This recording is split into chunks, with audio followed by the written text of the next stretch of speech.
Hi, welcome to my digital citizenship project. My name is Taisha Woodcock. I attend Kennesaw State University.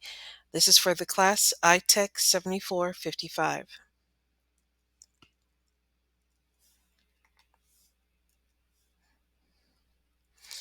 I'll start off with my introduction and then move on to social responsibility and empathy, online safety, ethical and legal, digital identity and data, privacy, reflection, and conclusion.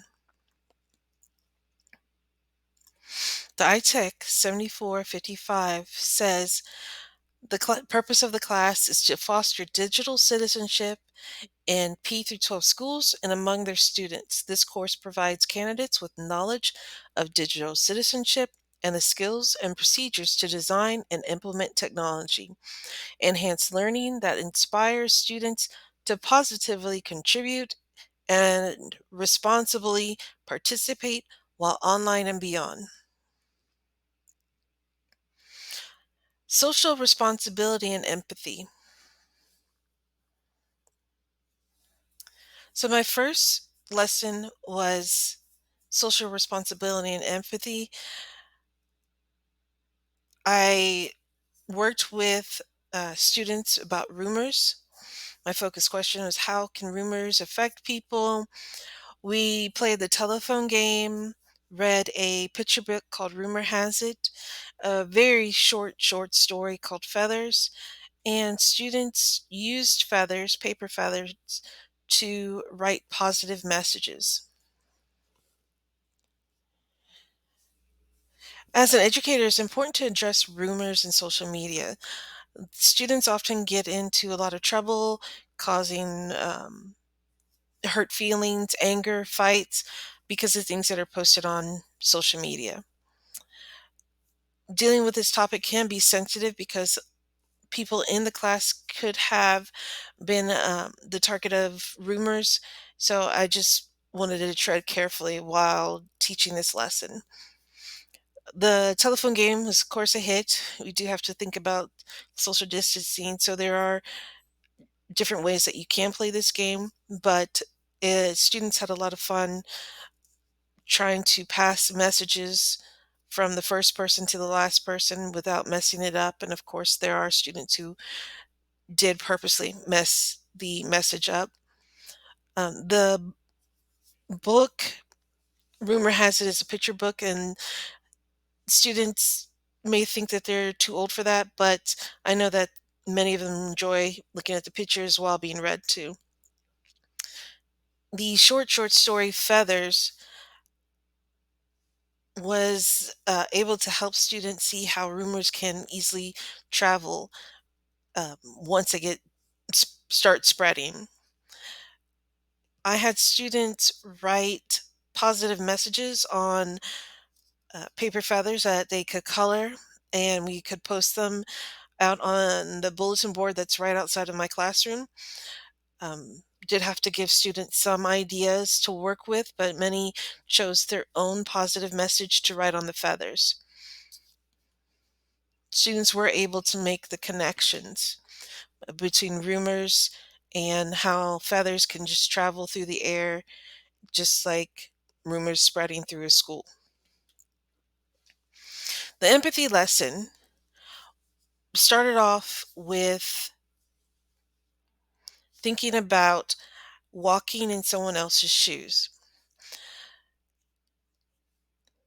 The some of the highlights for this are YouTube videos, Kindness 101, and a short story called Walk 1 Mile. Most students have heard the saying walk a mile in someone's shoe or something similar. They can explain what it means, and with the focus on others, students can work on developing their empathy muscle. I enjoy showing students the Kindness 101 videos because they are able to see many young people being kind to others and acting um, without thinking about themselves or their needs. This lesson one had a lot more writing and reflections. When we were discussing, it was a bit disappointing about the lack of caring about other people's feelings since it didn't really deal with them. But many students were able to make connections and feel some empathy towards others who are going through things. The second lesson for empathy is where students got to design their own shoes using a shoe template. They were able to be creative and use symbols to draw on the shoes to represent who they are. Students do like to share about who they are. Some things are guarded, of course, but oftentimes, and I've done this example with logos, creating personal logos for themselves, and students enjoy showing who they are. So we did talk about symbolism, and I gave them ideas about, what a heart means, what a rose means, different colors, what those means. And so students were able to use their creativity in designing their shoes about showing who they are. We did upload it into Padlet. That was the only, like, I'm not really used to using Padlet, so it was a struggle. I know I need to practice more using it and making sure that students stay positive while using the program. And then hopefully as I progress, we'll be able to share it out, their designs out to other people, maybe connect with another school. Online safety, ethical, and legal. So this lesson, there were three parts to it, covering copyright, fair use, and intellectual property. The first lesson was about the introduction. So we are learning about vocabulary, um, because these definitions are kind of tricky to keep everything straight. So it's really getting them used to it. Uh, and it's just kind of that we'll have to repeat it. The second lesson was identifying. We used an intellectual property mystery bag and worksheets. And this was how a game for students to kind of sort through and identify the different images in a bag, where they go for copyright, trademark, and patent, so that students can show that they have an understanding of the differences. And of course, it was a competition, so students are always trying to um, win or beat their peers, but they also had to explain why they put said item into the column that they chose. The third one is in the news review. I used a lot of Brain Pop articles. If you can get News Ella articles, they also are great, but their subscription, you have to pay for it now. And this was a jigsaw activity. I used music, and the jigsaw activity for me is still new and it takes a lot of work on the front end to get it ready. But students were able to, work with their expert groups to go back to their home groups and share out.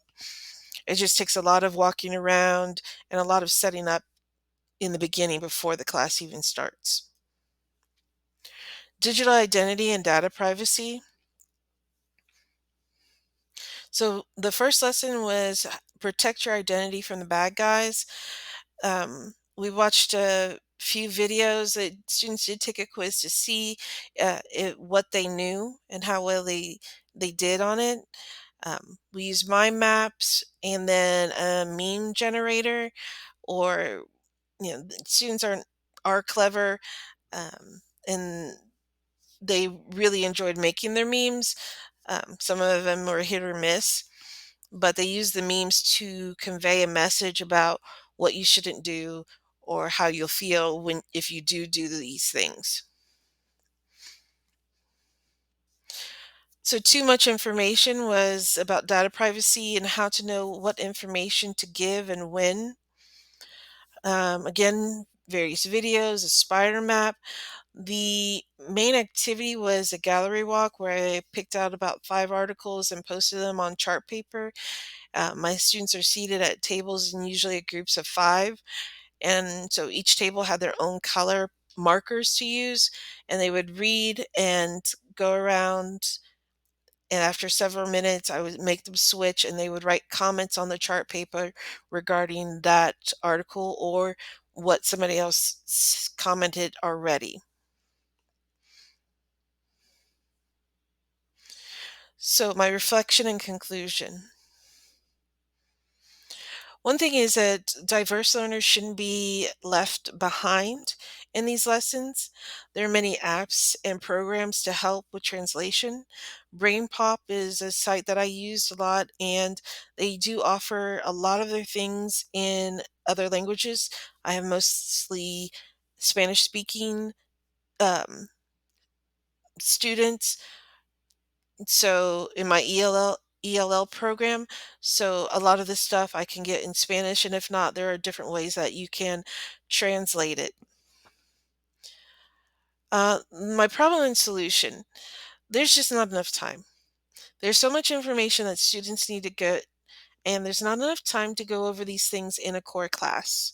I struggled with finding time to do this on top of the things that I had to get done for my students. So I really feel strongly that there should be a separate computer skills and literacy class to help students prepare them for the digital world and to be good digital citizens.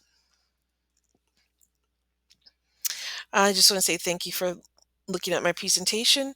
Again, my name is Taisha Woodcock. I'm an instructional technology student.